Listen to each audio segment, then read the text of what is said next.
बिस्मिल्लाहिर्रहमानिर्रहीम अस्सलाम वालेकुम। This is Numan Arif. आज की इस वीडियो में हम लोग डीएचए फ़ाइल्स के हवाले से ख़ास तौर पे डिस्कस करेंगे कि डीएचए की फ़ाइल्स का क्या यहाँ पे सिनेरियो रहता है, एफिडेविट, एलोकेशंस, इन फ़ाइल्स में मेजरली हम लोग डिफरेंस आपको यहाँ पे बताता जाऊँगा। उसके साथ-साथ पार्टिकुलरली हम लोग डीएचए लाहौर फ़ेज़ 13 के रेट्स के हवाले से यहाँ पे डिस्कस करेंगे कि आइदर डीएचए फ़ेज़ 13 में इन्वेस्ट करना चाहिए, अगर इन्वेस्ट करना चाहिए तो क्यों करना चाहिए? और उसके बाद क्या डीएचए फ़ेज़ 13 डिलीवर होगा, नहीं होगा? जो मार्केट में एक इसका नेगेटिव जो चीज़ देखने में नज़र आ रही है, उस हवाले से हम लोग डिस्कस करेंगे। क्या डीएचए इसको ऑन करता है, नहीं करता है? इन तमाम अवामिल को हम लोग यहाँ पे देखेंगे। सबसे पहले अगर हम डीएचए और लोकल अदर सोसाइटीज़ की फ़ाइल्स को देखा जाए ख़ास तौर पे, तो दूसरी सोसाइटीज़ में आपको लैंड के अगेंस्ट चीज़ें नहीं मिलती। डीएचए में पार्टिकुलरली ख़ास तौर पे ये चीज़ें होती हैं कि आपको लैंड के अगेंस्ट फाइल्स मिलती हैं। आपकी लैंड होगी तो उसकी फ़ाइल डीएचए निकालेगा और मार्केट्स में से वो आपको मिलेगी, चाहे वो एफिडेविट ख़रीद लें या एलोकेशन ख़रीद लें। अदर सोसाइटीज़ में सिंपल आप जस्ट वो एक किसी भी लैंड के अगेंस्ट जब एलडीए में जाते हैं तो एलडीए में एक एप्लीकेशन दे के, चाहे वो सपोज़ वो 500 कनाल की उनकी सोसाइटी है, उन्होंने 5 कनाल का या 25 कनाल का, 20 कनाल का अप्रूवल के लिए अप्लाई किया।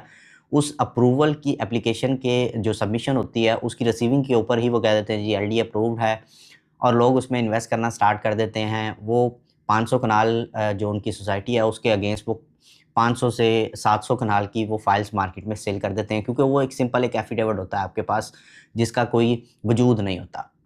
अब डीएचए की तरफ मूव करते हैं। डीएचए में कोई भी लैंड है उसका एक प्रॉपर प्रोसेस है। डीएचए जो है एमओयू होल्डर से लैंड बाय करेगा।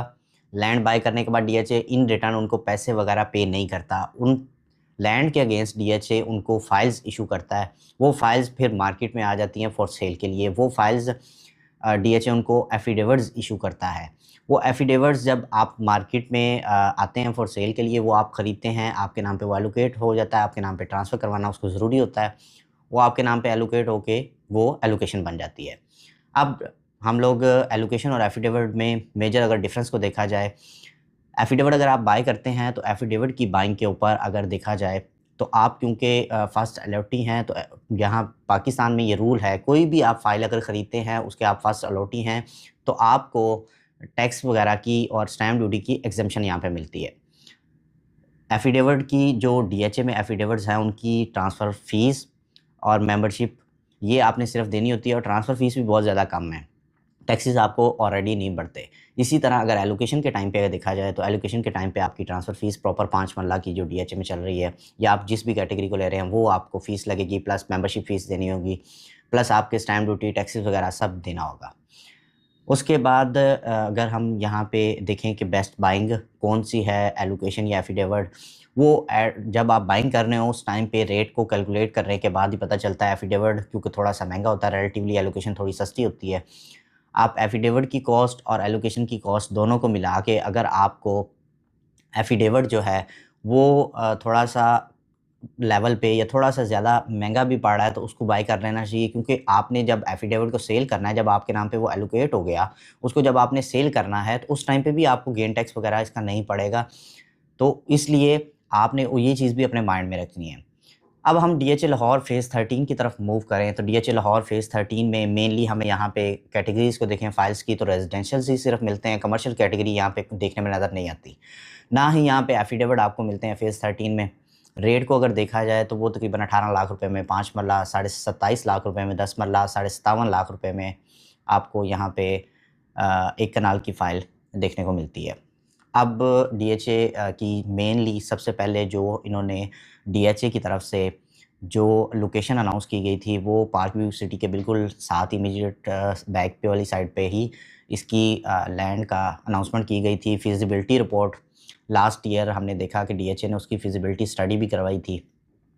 अब डिफरेंट तरह की चीज़ें देखने में नज़र आ रही हैं कि शायद इसको रीलोकेट कर दिया जाए, शायद इसको चेंज कर दिया जाए, शायद इसका मर्जर हो जाए डीएचए फ़ेज़ 10 की तरफ के अंदर या फ़ेज़ 7 के अंदर।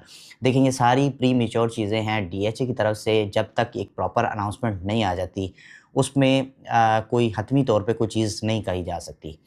अब रह गई डिलीवरेंस के हवाले से, देखें डीएचए कंप्लीटली इन फाइल्स को ओन करता है और ये आपको 100% श्योरिटी है कि इन फाइल्स को डीएचए चाहे कुछ डिले के साथ डिलीवर करे चीज़ों को, लेकिन उस डिले के साथ साथ आपको इंशाल्लाह ये डिलीवर कर दी जाएंगी। सारी चीज़ें यहाँ पे ऑन ग्राउंड आपको यहाँ पे भी देखने में नज़र आएंगी। अब डीएचए जैसे मैंने पहले आपको बताया इसको ऑन करता है। आप कोई भी फ़ाइल ख़रीदते हैं या आप कोई भी फ़ाइल बेचना चाहते हैं जो मार्केट रेट है, उस मार्केट रेट से कोई 10-15 हज़ार रुपया ऊपर नीचे करके आपकी वो फ़ाइल बिक भी जाती है। आप परचेज़ करना चाहते हैं, आप परचेज़ भी कर सकते हैं। ट्रांसफ़र का अगर प्रोसेस देखा जाए, वो ट्रांसफ़र का प्रोसेस आप डीएचए मेन ऑफ़िस के अंदर होता है, सेम एज़ इट इज़ उसी तरह जहाँ जिस तरह डिफरेंट जो फ़ेज़ेज़ हैं डीएचए के, बाकी उन फ़ेज़ेज़ की ट्रांसफ़र होती है, same as it is phase 13 की फ़ाइल्स की भी ट्रांसफ़र उसी तरह ही होती है। और डीएचए फ़ेज़ 13 के अगर पिछले रेट्स को देखा जाए ख़ास तौर पे, तो रेट्स ने अपना हाईएस्ट 45-46 लाख रुपया का 5 मरला का टच किया हुआ है। और लोएस्ट की अगर बात की जाए पिछले साल की ख़ास तौर पे, तो वो तकरीबन 17, सवा 17, पौने 17 इस ब्रैकेट के अंदर हमें रेट देखने में नज़र आए थे। फ़ेज़ 13 के रेट अभी अपने भी बहुत ही ज़्यादा मिनिमम बॉटम पे ऊपर है। से रेट ने इंशाल्लाह अब मज़ीद बेहतर होना ही होना है। और जैसे ये चीज़ थोड़ी-सी ट्रांसफ़ॉर्मेशन की तरफ चली गई, डिलीवरेंस की तरफ चली गई, डीएचए की तरफ से कोई अनाउंसमेंट आ गई, तो इसमें इंशाल्लाह आप ये देखेंगे कि अराउंड समवेयर 40 टू 45 लाख रुपए के इन बिटवीन ये फ़ाइल फ़ॉल करेगी 5 पल्ला। व्यूअर्स, मज़ीद डीएचए लाहौर फ़ेज़ 13 और या फ़ाइल्स के हवाले से आपकी कोई क्यूरी हो, कोई बाइंग सेलिंग करना चाह रहे हो, तो आप स्क्रीन पे नंबर शो हो रहा होगा +923233666717। यही नंबर व्हाट्सएप पे भी है, व्हाट्सएप पे भी कॉन्टैक्ट कर सकते हैं। अगली वीडियो तक अपना ख्याल रखिएगा। फ़ी अमानिल्लाह, अल्लाह हाफ़िज़।